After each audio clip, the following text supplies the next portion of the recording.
মাঝখানে সীমান্ত পিলার, এপারে বাংলাদেশ, ওপারে ইন্ডিয়া। কালুপাড়ার মাঝামাঝি আমরা দেখতে চলেছি জগদ্দল মহাবিহার। জগদ্দল মহাবিহার বাংলাদেশের নওগাঁ জেলার ধামুরহাট উপজেলার একটি প্রাচীন প্রত্নতাত্ত্বিক স্থান। এটি উপজেলা সদর থেকে প্রায় 8 কিলোমিটার উত্তর পূর্বে এবং মঙ্গলবাড়ি থেকে 6 কিলোমিটার উত্তর পশ্চিমে অবস্থিত। এটি জগৎপুর মৌজার উত্তরে ও জগদ্দল মৌজার দক্ষিণাংশে এক অতি প্রাচীন নিদর্শন।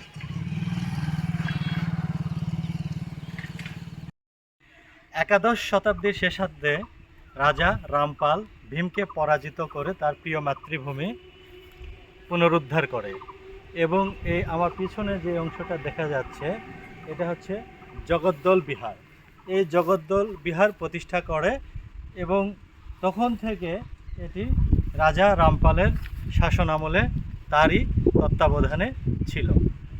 আজও এখানে তার অনেক অনেক নিদর্শন আছে যেগুলো এখন সংস্কার এবং তত্ত্বাবধানের অভাবে অযত্নে অবহেলায় পড়ে আছে। তার অতি ক্ষুদ্র অংশগুলো এখনও নিদর্শন বহন করছে, যেগুলো আমি আপনাদেরকে স্তরে স্তরে দেখানোর চেষ্টা করব।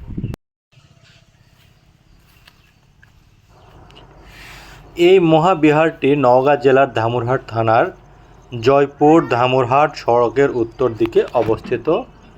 এই প্রাচীন কীর্তি বর্তমান স্থানীয় জনগণ এটিকে বটকৃষ্ণ রায় নামক একজন জমিদারের বাড়ির ধ্বংসাবশেষ বলে মনে করে। চারিদিকে পিলার স্তম্ভ স্তম্ভ করে সাজানো, অসংখ্য কামরা আছে এখানে। ধারণা করা হয় প্রত্যেকটা কামরাতে আলাদা আলাদাভাবে পড়াশোনা এবং শিক্ষার ব্যবস্থা করা হয়েছিল।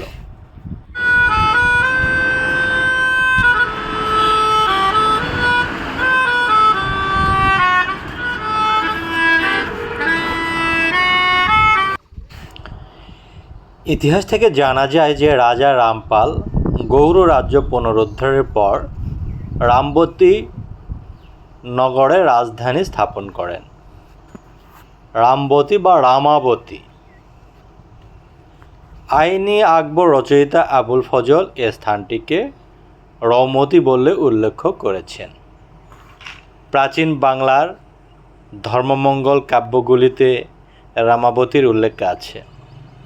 রাজা রামপালের পুত্র মদন পালের তাম্র শাসনেও রামাবতী নগরীর উল্লেখ আছে। দীনেশচন্দ্র সেন বলেছে যে এই রামাবতী নগরে রাজা রামপাল জগদ্দল মহাবিহারের প্রতিষ্ঠা করেন। ঐতিহাসিক রামপ্রাণ গুপ্ত জগদ্দল বিহার দিনাজপুরে অবস্থিত বলে উল্লেখ করেছেন। রামপ্রাণ গুপ্তের জগদ্দল বিহার যে নওগাঁ জেলার আলোচ্য বিহার তা সহজেই অনুমান করা যায়, কারণ পূর্বে এ জেলা দিনাজপুর জেলার অংশ ছিল। একাদশ এবং দ্বাদশ শতাব্দীতে রাজা রামপাল এই মন্দির নির্মাণ করেন। নিহাররঞ্জন রায়ের বাঙালির ইতিহাস গ্রন্থে এটি উল্লেখ আছে।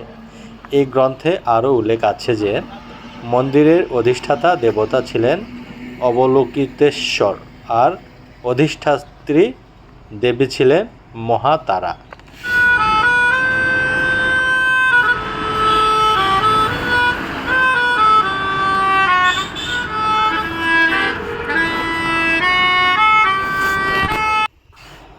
বিভিন্ন নিদর্শন এখানে ছড়িয়ে ছিটিয়ে আছে, যেগুলো আপনাদেরকে আমি ভিডিওর মাধ্যমে স্তরে স্তরে দেখানোর চেষ্টা করতেছি। এই বিহারটি প্রাচীন বাংলার শিক্ষা দীক্ষার একটি গুরুত্বপূর্ণ কেন্দ্র ছিল।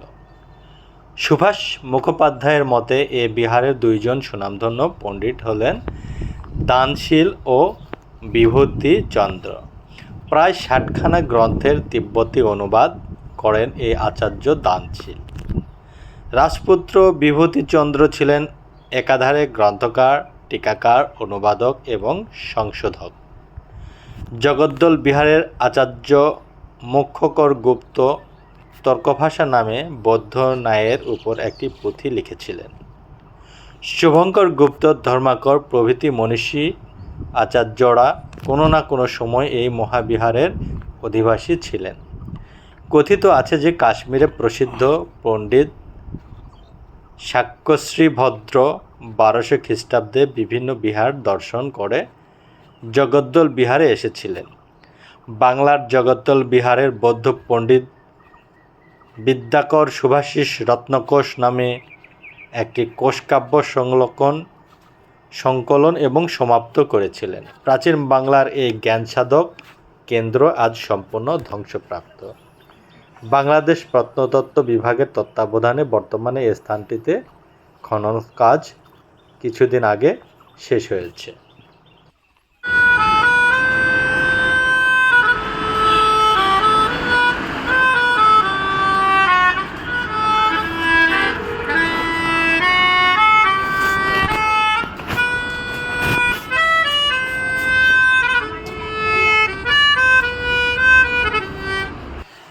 জগদ্দল মহাবিহারের প্রাপ্ত তথ্যমতে একাদশ শতকের শেষার্ধে ভীমকে পরাজিত করে রাজা রামপাল প্রিয় পিতৃভূমি বরেন্দ্র উদ্ধার করেন।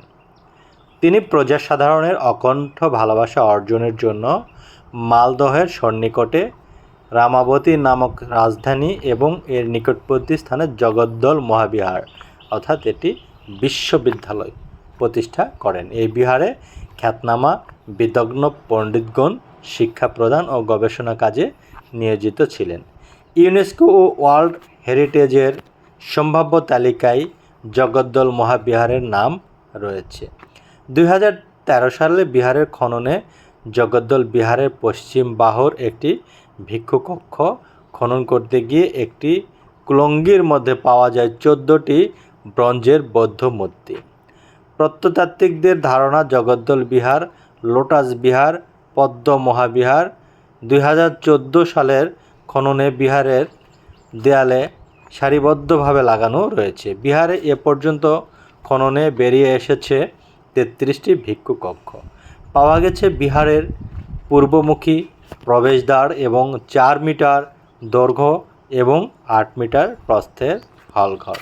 এই হলঘর পাওয়া গেছে 4টি গ্রানাইট পাথরের পিলার, যা ইতিপূর্বে বাংলাদেশের কোনো বৌদ্ধবিহারে প্রত্নতাত্ত্বিক নিদর্শনে পাওয়া যায়নি। বৌদ্ধবিহার কুমিল্লার শালবন বৌদ্ধবিহার, নওগাঁর পাহাড়পুর বৌদ্ধবিহার এবং আনন্দ বিহার, দিনাজপুরের সীতাকুটি বিহারসহ দেশের কোনো বিহারে ছাদের ভগ্নাংশ পাওয়া যায়নি, যা এখানে পাওয়া গিয়েছে।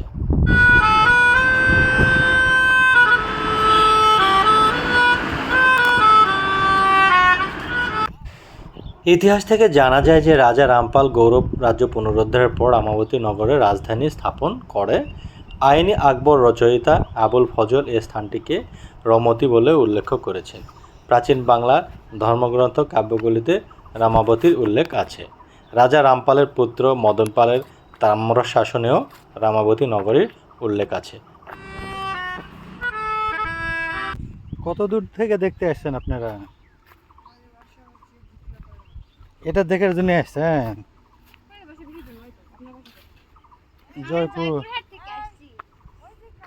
জয়পুর কোথায়? সদর।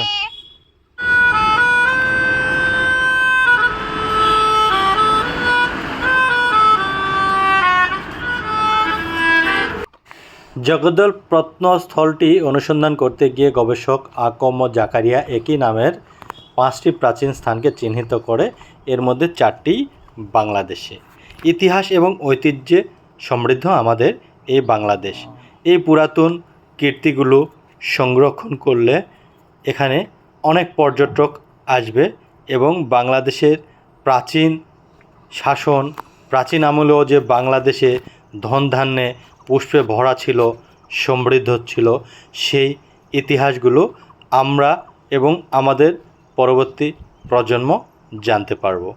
এই নিদর্শনগুলিকে অবশ্যই সংরক্ষণ করা উচিত। জগদ্দল মহাবিহারের অবস্থান, সম্ভাব্য সময় এবং ধ্বংসাবশেষের পরিব্যাপ্তি এখনও অনুমান সাপেক্ষ। এ বিষয়ে সুস্পষ্ট ধারণা পেতে হলে জরুরি ভিত্তিতে এখানে দীর্ঘমেয়াদী ও নিয়মানুগ উৎখননের উদ্যোগ নেওয়া প্রয়োজন।